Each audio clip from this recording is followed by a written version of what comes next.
Siglo III, en Sipán, en el norte del Perú. Un poderoso gobernante mochica ha muerto.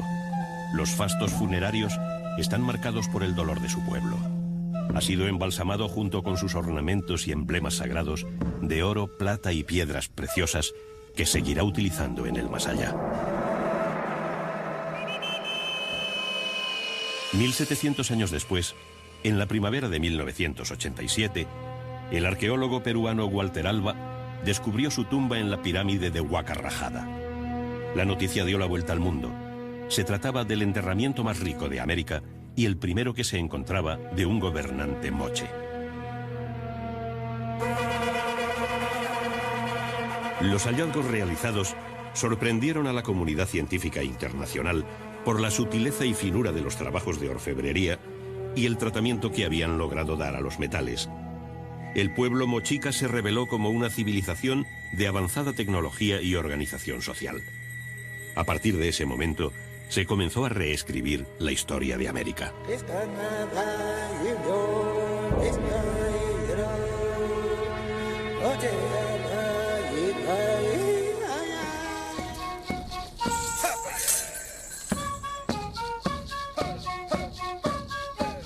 Los gobernantes moche estaban considerados como semidioses. Su esencia era mitad humana, mitad divina. Nadie se atrevía a mirarles directamente a los ojos. A su paso, la gente se postraba temerosa. Eran adorados y reverenciados en todo momento.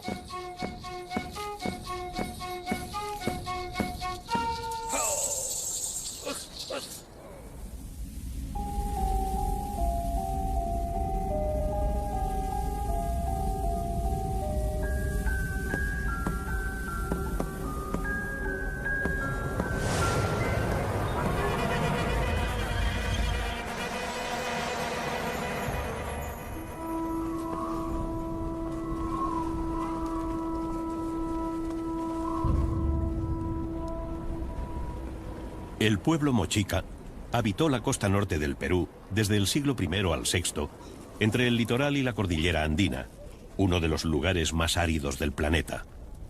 Su influencia se extendió casi hasta el Ecuador por el norte y hasta el valle de Huarmey por el sur. En el territorio que ocuparon dejaron restos de sus templos, pirámides, palacios, fortificaciones y obras de irrigación. Sus manifestaciones artísticas nos hablan de un pueblo creativo y vital, de agricultores, pescadores, artesanos y guerreros que supo vencer al desierto. Febrero de 1987. El ladrón de tumbas Ernil Bernal y su banda expolian un riquísimo enterramiento en la pirámide de Huaca Rajada. 20 años después, Teófilo Villanueva, uno de los miembros de la banda, relata los hechos por primera vez a José Manuel Novoa, director de este documental.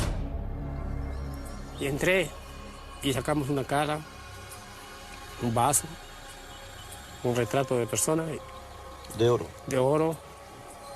Nosotros salimos afuera, nos abrazamos los tres y fuimos a la casa, ¿no? Asustados. ¿Dejasteis aquello esa noche allí? Sí, dejamos todo. ¿No continuasteis excavando? Para tener valor, yo me eché vuelta 2 copas de ron y entré al pozo, ¿no? Y yo con la baqueta saqué vuelta. ¿Con esta misma baqueta que tenemos sí, aquí? saqué las cosas vuelta, con gancho y no puedo, digo, cuál sacar y... Había tantas cosas que no podías tú demasiado, yo no sabía qué cosas sacar, había cosas de todo tamaño. Y en medio estaba el dueño de las cosas. Y alrededor estaban las cosas puestas. El dueño de las cosas era un hombre parecido al señor de Sipán. Sí, un personaje que estaba a ambos lados, tenía los adornos y el en medio estaba en su sarcófago y sacamos 2 copas más y nos fuimos vuelta asustados de noche a su casa de Bernal. Regresamos. Al día siguiente, como a las 8 de la noche, no abrí un hoyo más o menos de 50 centímetros de ahí y todas las cosas alrededor del dueño de las cosas que estaba ahí, de los pies hasta la cabeza tenía todo, tapadito, entre chaquiras, cosas de oro. Estas extraordinarias piezas son parte del botín saqueado. La policía las encontró al registrar la casa de Ernil Bernal unos días después. El general de la comandancia llamó a Walter Alva para que las examinase. Cuando llegué a la estación de policía, el general me mostró estas piezas de inigualable calidad artística. No me cabía duda, una tumba importante acababa de ser saqueada en Sipán. Debíamos intervenir inmediatamente. Al llegar a Sipán, Walter no salía de su asombro. La tumba profanada era enorme. Lo único que encontró fue un formidable cetro de cobre que milagrosamente se había salvado del saqueo. ¿Era un indicio de la existencia de más tumbas intactas? Cuando llegamos aquí en febrero del 87, el monumento estaba lleno de gente. Decenas de campesinos hurgaban en la tierra en busca de los despojos que habían dejado los profanadores días antes. Ese mismo día, Walter se hizo cargo del lugar arqueológico. Lo que entonces no sabía es que comenzaba a pisar sobre la más importante necrópolis sagrada de los mochicas.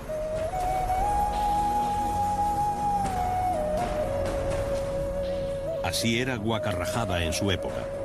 Se necesitaron más de 88 millones de ladrillos de adobe para su construcción. En este santuario fueron sepultados los hombres más importantes de su tiempo. Todas las noches se escuchaban tiroteos. Walter Alva y su reducido número de colaboradores defendían a diario el sitio arqueológico del asedio de los saqueadores.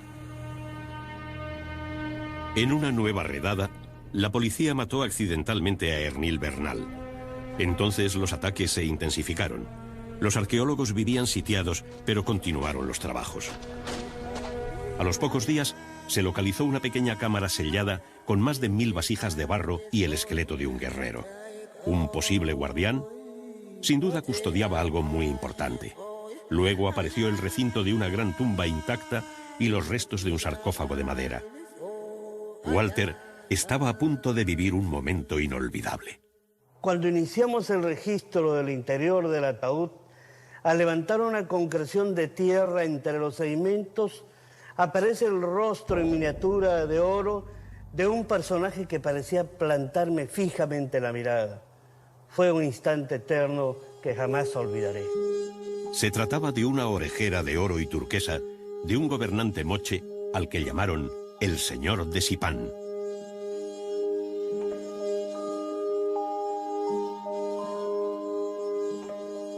El hallazgo se produjo el 26 de julio de 1987. Jamás se había encontrado una tumba tan importante. Los arqueólogos estaban sobre una masa inidentificable de objetos de cobre oxidado y oro que componían el fardo funerario del Señor. Tenían que salvar este patrimonio de la humanidad y devolverle su esplendor. La recuperación y restauración de cada uno de los ornamentos y emblemas duró cerca de 8 meses.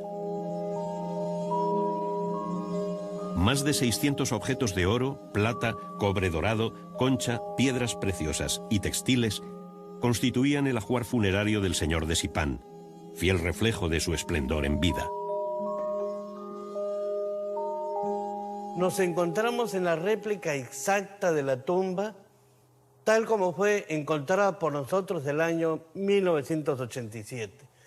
Entonces podíamos encontrar al centro el ataúd del Señor conteniendo los ornamentos, atuendos y emblemas que usó en vida. Hacia ambos lados se encuentran a la derecha el jefe militar con sus ornamentos metálicos, a la izquierda el portaestandarte, a los pies y a la cabeza las 3 mujeres jóvenes que fueron sepultadas con él en ataúdes de caña para acompañarlo en su viaje a la eternidad. Ninguna de ellas había cumplido los 20 años cuando fueron sepultadas para acompañar al Señor. Debajo de los ataúdes laterales, 2 esqueletos de llamas que fueron los primeros animales en ser sacrificados. En la esquina, la osamenta de un niño y hacia ambos lados, en 4 nichos u hornacinas, conteniendo 212 vasijas que representan guerreros, prisioneros o personajes en actitud de oración. En el ataúd del portaestandarte, el esqueleto de un perro y finalmente el techo de madera que cubría originalmente la cámara funeraria. Sobre el techo, el esqueleto del guardián de la tumba con los pies amputados y aquí, en un nicho u hornacina, un vigía encargado también de custodiar este recinto funerario.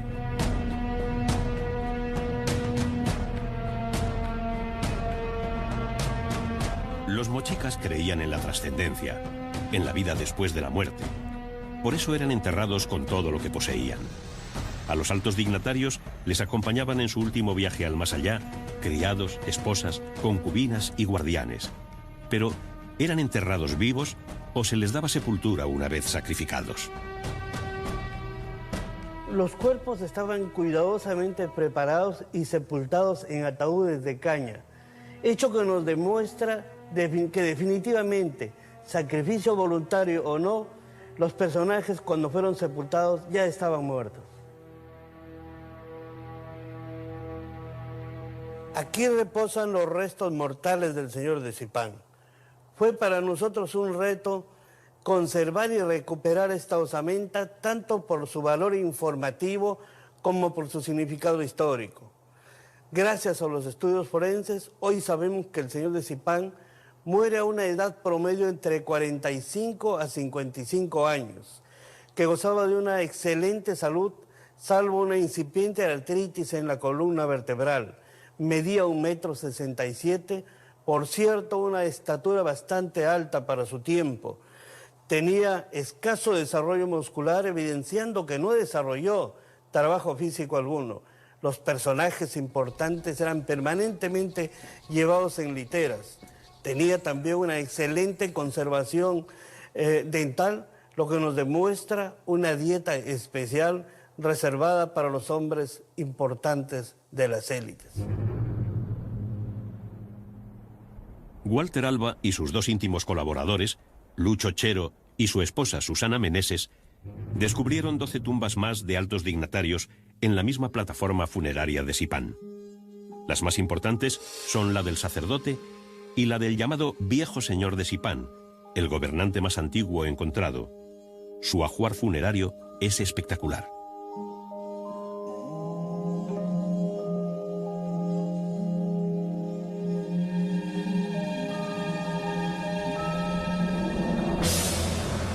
Parecen paisajes lunares o zonas bombardeadas.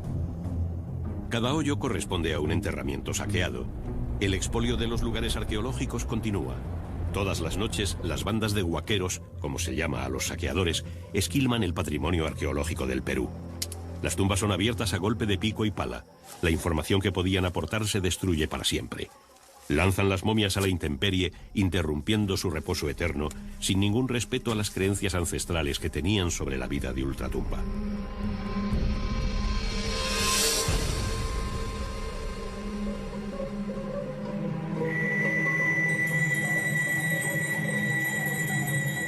En la región norteña de Lambayeque encontramos extrañas colinas carentes de vegetación. No son naturales. Se trata de edificaciones moche horadadas por el tiempo y los fenómenos climatológicos.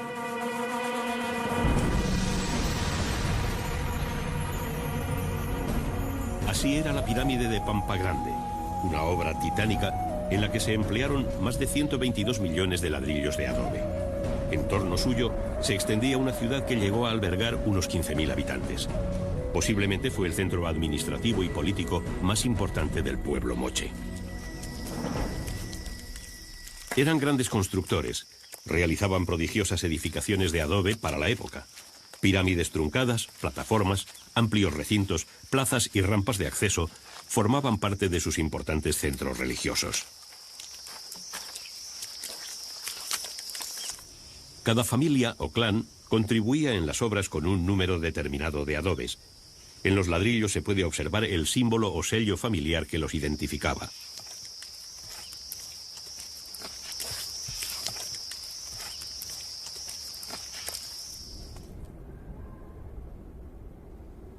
Los templos crecieron por adiciones.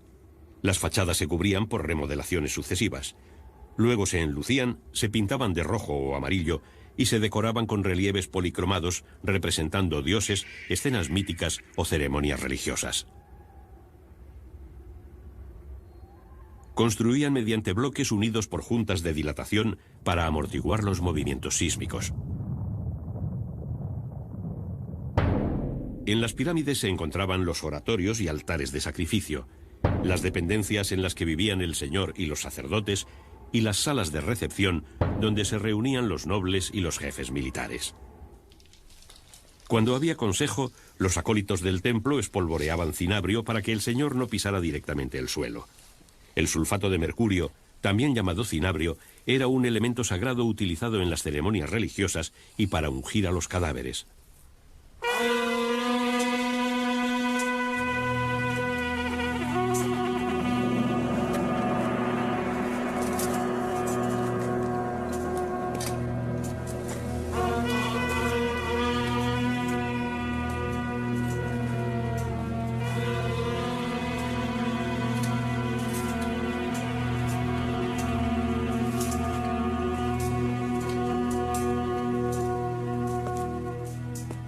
Siempre entraba acompañado por su jefe militar. Los acólitos le ayudaban a sentarse separando hacia los lados los dos protectores coxales, uno de oro y otro de plata. El señor portaba sus principales ornamentos: la corona que simbolizaba el misterioso vuelo chamánico, el cetro de poder, una gran nariguera de oro que impedía apreciar cualquier gesto de expresión, y el collar de frutos de maní de oro y plata que aludía al ciclo de la vida. El oro y la plata representaban la eterna dualidad, el sol y la luna, el día y la noche, la vida y la muerte.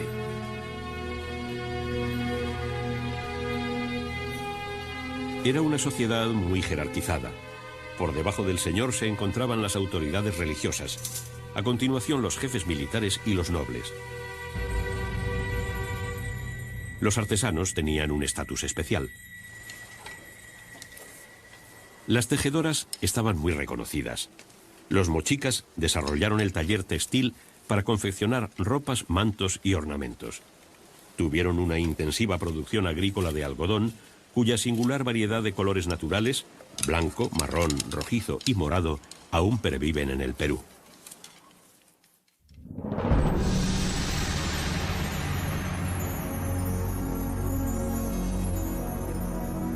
Principios de mayo de 2007. Hoy es un día muy especial para Walter Alba y su equipo de arqueólogos. Hace 7 años se paralizaron las excavaciones en Huacarrajada por falta de medios económicos. Hoy se han reanudado y las expectativas son muy grandes. Aquí, en la plataforma funeraria, hace 7 años quedó inconclusa la excavación de una tumba, una cámara funeraria localizada exactamente donde estoy parado. Tenemos la expectativa, no sabemos quién está sepultado aquí. Un guerrero, un jefe militar, alguien importante del entorno de los señores de Zipán. En pocos días se ha llegado al mismo nivel de excavación de la tumba que en el año 2000.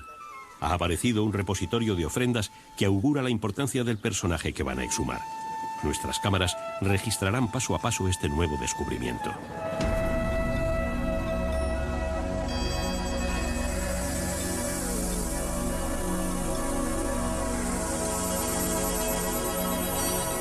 La costa norte del Perú es un desierto donde la vida parece imposible. Sin embargo, ha sido la cuna de enigmáticas civilizaciones, como la Moche, que hoy sorprende al mundo. Esta región es azotada cada cierto tiempo por el fenómeno del Niño.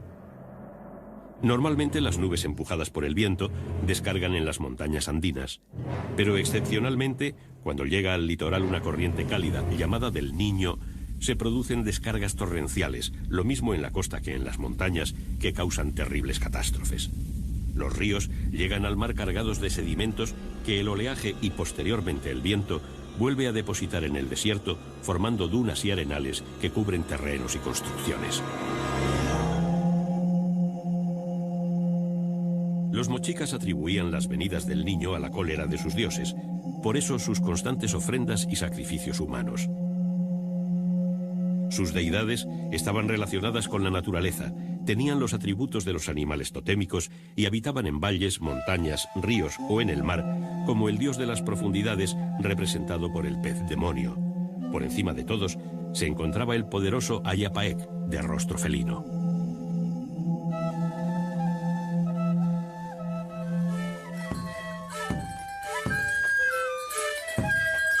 A los sacrificados se les degollaba o se les despeñaba en las montañas sagradas. A veces se les masacraba el cráneo con una maza. Los nobles que iban voluntariamente al sacrificio se cortaban la yugular y morían desangrados.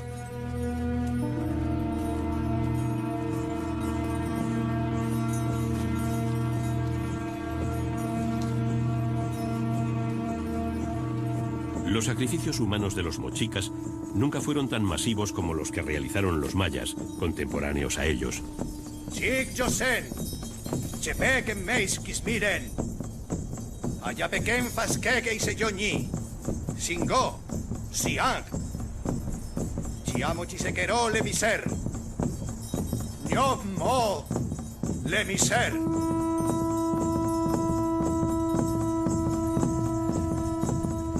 Cuando los oráculos vaticinaban la venida del fenómeno del niño, era cuando más ofrendas humanas realizaban, pero normalmente los sacrificios eran limitados y destinados a fecundar la tierra.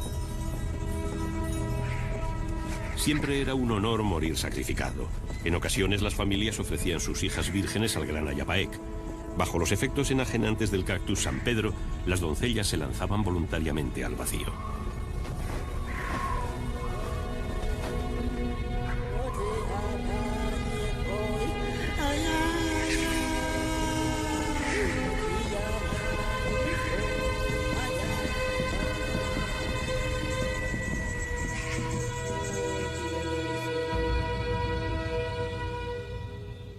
Los sacerdotes señalaban los sacrificios tras consultar a los dioses.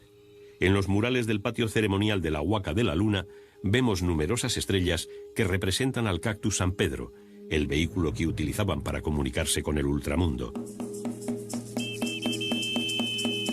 Era el cactus de los dioses.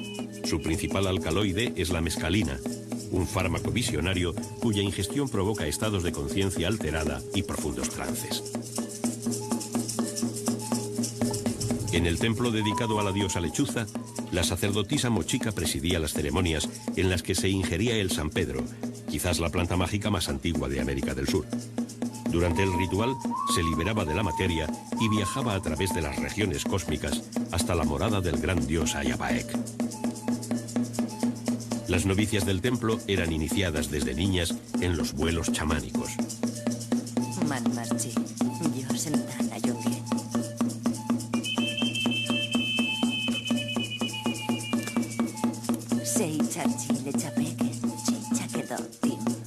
Cierta sensación de vértigo daba paso a un esclarecimiento de los sentidos y una visión preclara de la realidad. Finalmente iniciaban el vuelo.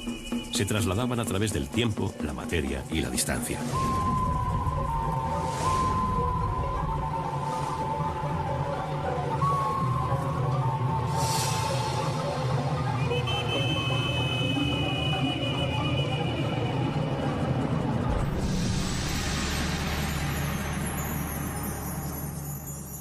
La nueva tumba puede estar saqueada.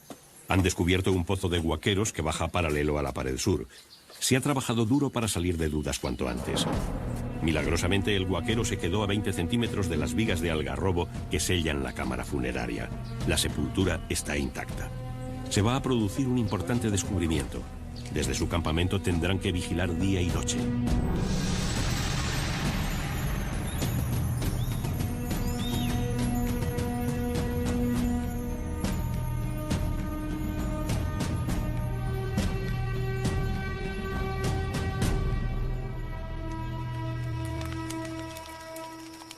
Había un pozo de huaquero ahí en el lado noroeste, ¿no?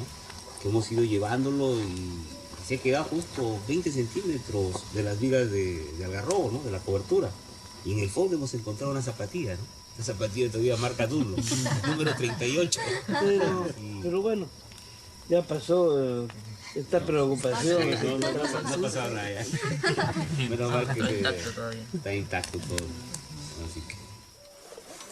Por la mañana hay una gran actividad. Comienzan las especulaciones sobre quién será el personaje que van a desenterrar. Reina el optimismo. Se recogen muestras para las pruebas del radiocarbono que datarán la tumba. Lucho Chero dirige los trabajos. Por toda la pirámide se realizan trabajos arqueológicos. Nunca se habían llevado a cabo excavaciones tan extensas en Huacarrajada. Se han descubierto 20 enterramientos de la cultura chimú, lo que indica que este lugar continuó siendo sagrado mucho después del ocaso Mochica. Entre los trabajadores, casi todos de la aldea de Sipán, encontramos a un personaje especial que demuestra una vez más las vueltas que da la vida.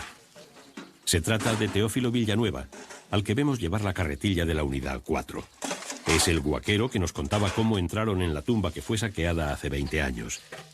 Al igual que otros que trabajaban en el saqueo, hoy lo hacen para Walter Alba.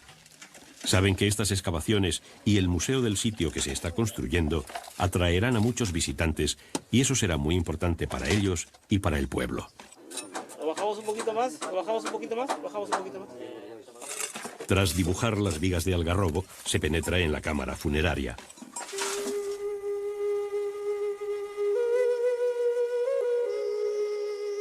Los bosques secos son como oasis en el desierto peruano. El algarrobo es la especie predominante. Su madera siempre ha sido utilizada por su dureza y resistencia. Los impetuosos ríos que nacen en los Andes llegan al árido territorio costero tras labrar quebradas y cañones, como los del río Santa.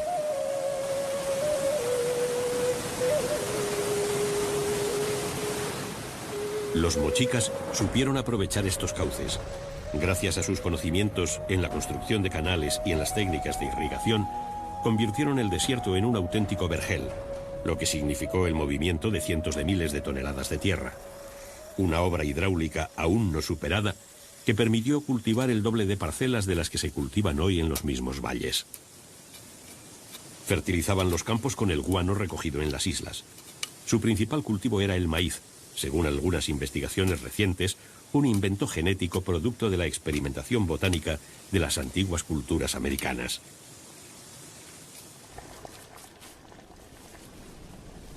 También vivían de cara al mar.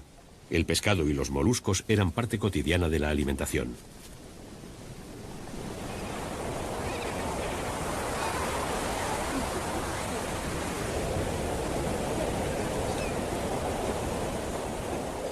Los pescadores asentados en la costa constituían un mundo aparte, lejos de las grandes ciudades y de los centros ceremoniales y administrativos. Con sus embarcaciones de enea o espadaña, llamadas caballitos de totora, que todavía son utilizadas por los pescadores peruanos, se adentraban en el mar para pescar.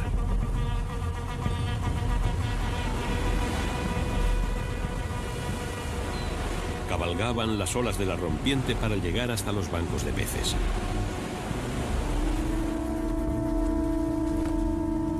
Los cortejos religiosos llegaban periódicamente hasta la playa para recoger conchas marinas.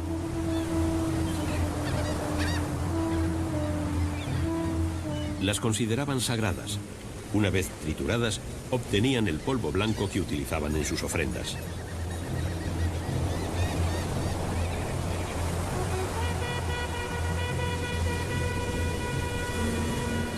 Al atardecer, regresaban con sus capturas. Posiblemente estos pescadores fueron los precursores del surf hace 2000 años.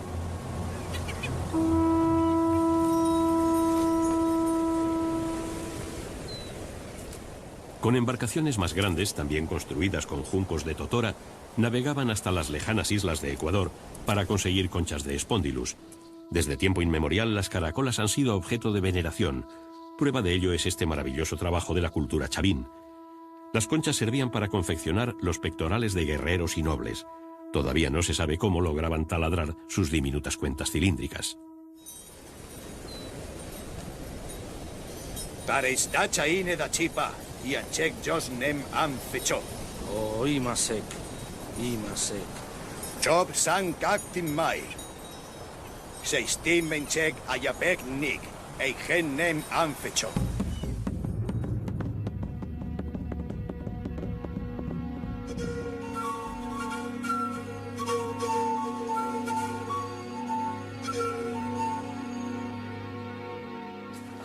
En el fondo de la tumba se percibe claramente la forma de un sarcófago de grandes dimensiones.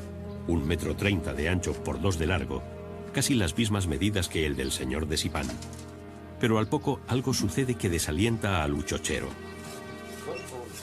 Dos. Uno.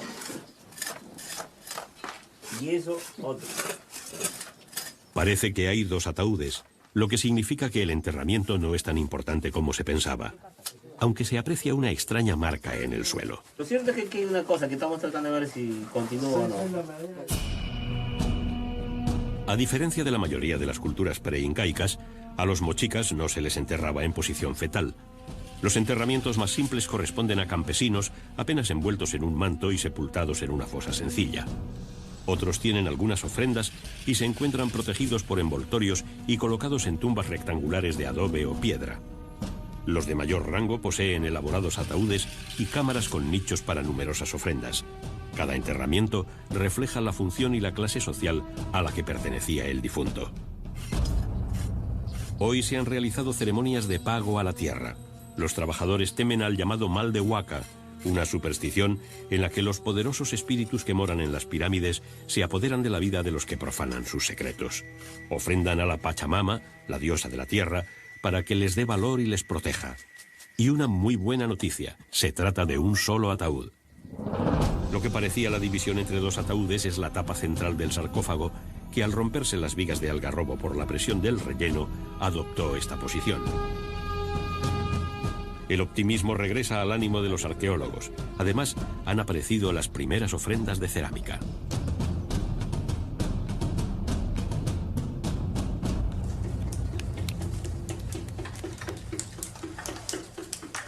Los mochica no escribieron, pero plasmaron su mundo en la iconografía de la cerámica. Un lenguaje gráfico que documenta su entorno y pensamiento y relata las más diversas acciones de su vida. A través de la cerámica, arqueólogos e investigadores han logrado descifrar las singulares diferencias que determinaban su cultura milenaria. La cerámica de uso doméstico era funcional, sencilla y con poca decoración. No utilizaron ningún tipo de torno. La elaboraban manualmente con el uso de una paleta, técnica que todavía perdura en algunos pueblos del norte. Las obras ornamentales y de uso ritual se fabricaban con moldes. Una vez preparada y amasada la arcilla, se distribuía homogéneamente en el interior del molde. Al poco tiempo de secado, la pieza era extraída, retocada, perfeccionada y pulida. Luego pasaba al quemado, que se realizaba en hornos abiertos. Hombres, divinidades, animales, plantas y complejas escenas rituales fueron representadas por los artistas que explotaron 2 grandes vertientes del arte, la escultura y la pintura. La plástica mochica sorprende por su expresividad y perfección. Son verdaderos retratos de arcilla comparables a las esculturas del Viejo Mundo. A través de la cerámica sabemos que los mochicas utilizaban pinturas faciales y corporales que representaban el estatus social y la pertenencia clánica. También se usaban en diferentes ceremonias o para marcar determinadas acciones. El proceso de producción comenzaba con una escultura de donde se obtenían las 2 mitades del molde. Prácticamente todos los personajes están representados en la cerámica, desde músicos y agricultores a divinidades antropomorfas como el dios cangrejo. Casi la totalidad del trabajo de los alfareros era destinado a las ofrendas que acompañaban a los difuntos. Son famosas las figuras eróticas, que una vez más evidencian el alto desarrollo cultural que alcanzaron los mochicas. Por la cantidad de vasijas encontradas en los yacimientos arqueológicos, los talleres de alfarería debieron tener mucha mano de obra para conseguir tanta producción.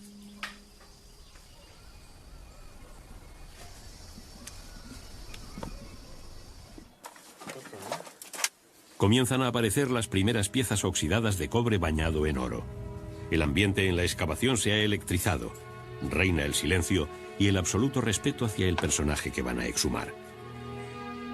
Una cabeza felina augura la importancia de la sepultura.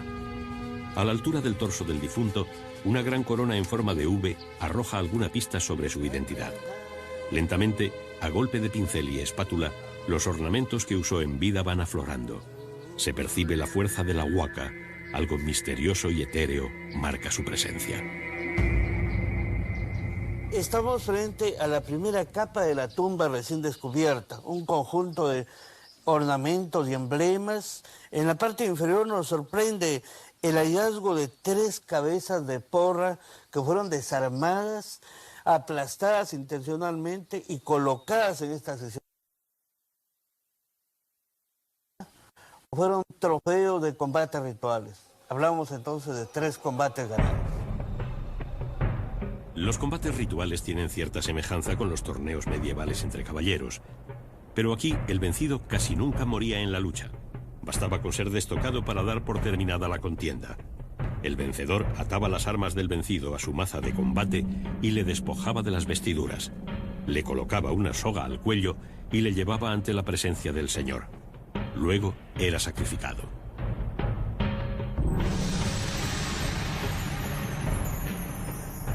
La maza de madera recubierta de cobre era el arma principal de los mochicas. Pesaba unos 5 kilos y producía un poderoso impacto en el adversario. También utilizaban cuchillos y lanzas que eran proyectadas mediante las estólicas, potenciando su fuerza y alcance.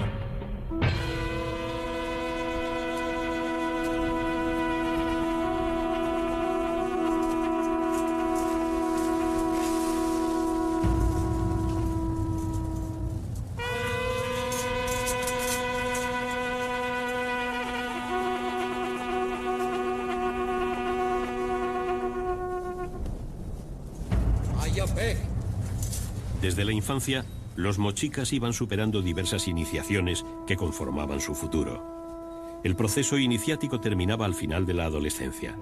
Entonces se celebraba una carrera ritual. El vencedor pasaba a formar parte de la guardia personal del señor. A cada participante se le entregaba una bolsa llena de pallares, unas semillas con las que los oráculos realizaban predicciones. Al término de la carrera y como parte del final de la iniciación, los adivinos leían sus pallares. Amejia, Teichman Chile Chuna Miker Golen, Josenen Men Ma Teich.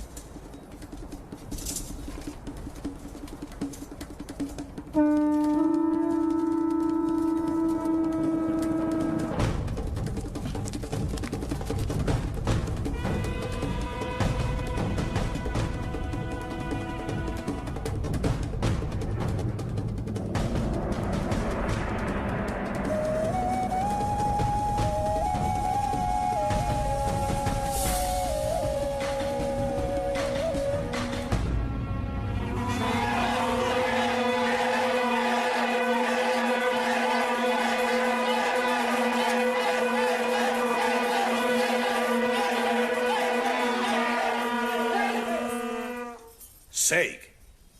Chimbinche que mote seg. Le tsunami kerkol.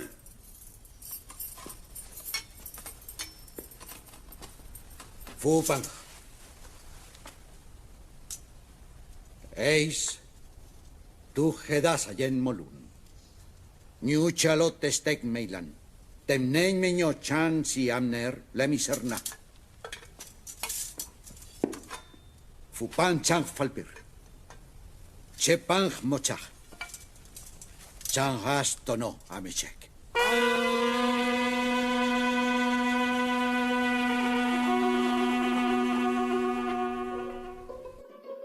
Han aparecido 6 cabezas felinas de cobre bañado en oro. Walter y Lucho creen que se trata del cuarto personaje de la iconografía moche del que no se sabe nada hasta ahora. ¿Cómo es posible que los mochicas supiesen dorar el cobre? Algo que en Europa se consiguió a finales del siglo XVIII mediante procesos de electrolisis. Lo cierto es que ellos lo lograron hace 1900 años.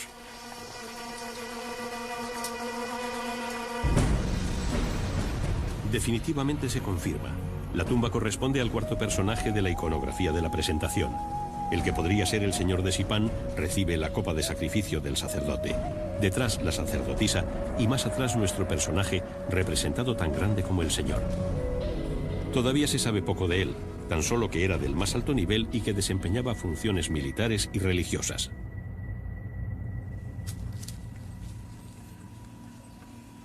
Lucho Chero extrae las piezas más grandes de la tumba para comenzar su restauración. Tienen que seguir hacia abajo para rescatar la osamenta. Los trabajos de restauración se prolongarán durante meses. Los conservadores pegan y unen las piezas, a veces muy deterioradas, como si se tratase de un puzzle. Con la ayuda del bisturí van desprendiendo las capas de óxido de cobre para que aparezca el baño de oro. Estas piezas serán expuestas en el nuevo museo del sitio, en el propio yacimiento, al igual que las que se encuentren en los próximos hallazgos.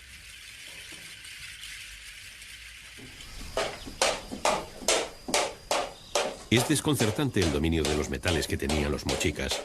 Utilizaron el cobre intensivamente para fabricar herramientas, armas y ornamentos. Las piedras extraídas en las minas se trituraban en los batanes para reducirlas a pequeños trozos antes de introducirlas en el horno. En el taller de orfebrería se trabajaba desde la producción del metal hasta el confeccionado de ornamentos. Los pequeños trozos de metal se fundían mezclados con el carbón en los hornos de barro. El fuego se avivaba con sopladores de caña rematados con toberas de arcilla hasta alcanzar poco más de 1000 grados de temperatura. Laminaban el metal valiéndose de sucesivos recalentamientos. Después conformaban las piezas golpeándolas en moldes. También conseguían el estampado de imágenes que terminaban en recortes, repujados, retoques y pulido. Luego eran ensambladas componiendo los diferentes objetos. Si el dorado del cobre mediante procesos electroquímicos parecidos a los actuales nos asombra, el que lograran soldar los metales no nos puede dejar indiferentes. Soplando con una fina pipeta, conseguían concentrar la llama y elevar la temperatura lo suficiente para poder soldar. Por fin se ha llegado a la osamenta. Se han vuelto a colocar las principales piezas reconstruidas para tener una visión global del enterramiento. Con el mayor de los respetos, el esqueleto del noble se retira de la sepultura. A ambos costados del sarcófago ha aparecido la osamenta de una mujer, posiblemente una concubina, y el esqueleto de una llama sacrificada. Un miembro más de la élite moche ha sido recuperado para la historia.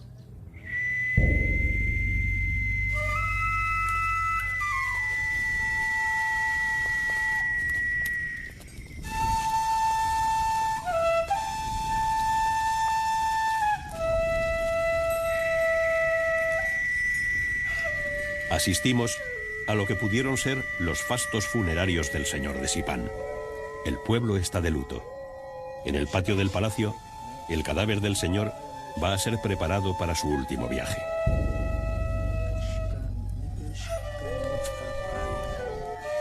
Nobles, jefes militares, consejeros, oráculos y sacerdotes le velan mientras el pueblo llora su pérdida. Al pie del túmulo funerario, la gente deposita las ofrendas que se colocarán en los repositorios de su tumba. Durante días, el cuerpo embalsamado del Señor quedará expuesto para que todo el mundo le ofrezca sus ofrendas de despedida. Los altos jerarcas del templo dirigen las exequias y el proceso de embalsamamiento. Un acólito maquilla el rostro del Señor con cinabrio sagrado bajo la atenta mirada del sacerdote.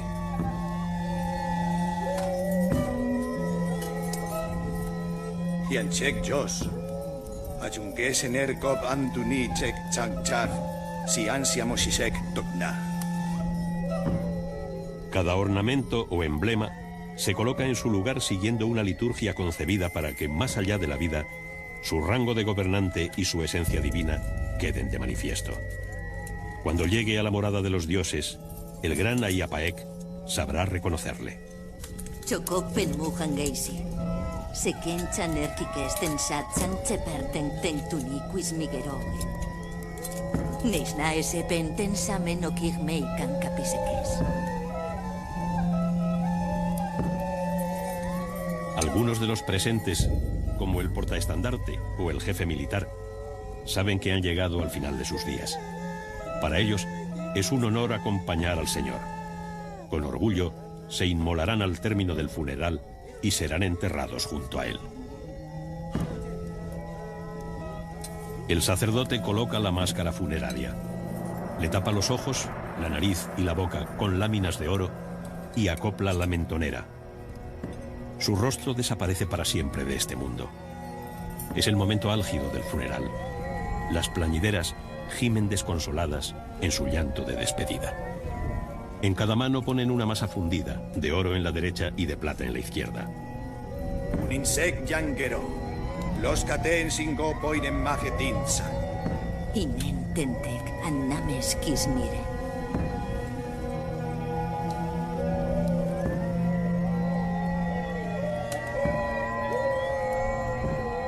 La música suena lúgubre y melancólica. Los instrumentos fúnebres de viento parecen el gruñido de un ser extraordinario, un aullido del ultramundo que anunciase la transmutación del alma.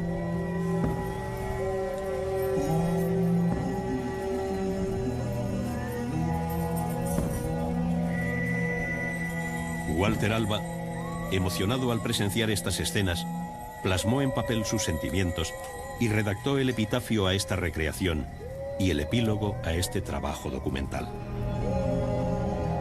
Siento que nuestros caminos se cruzaron en un momento de la historia. El Señor existía más allá de su muerte física cuando me tocó salvarle del saqueo y traerle al presente. Hoy me pregunto si fue cosa del destino o del designio de los dioses mochicas. Veo esta recreación de su funeral y siento una profunda emoción contenida. Mi ánimo se estremece como al despedir a un amigo para siempre. Lo cierto es que me fue concedido el honor y el privilegio de dar a conocer al mundo el esplendor de su cultura. Esta nada, yo, esta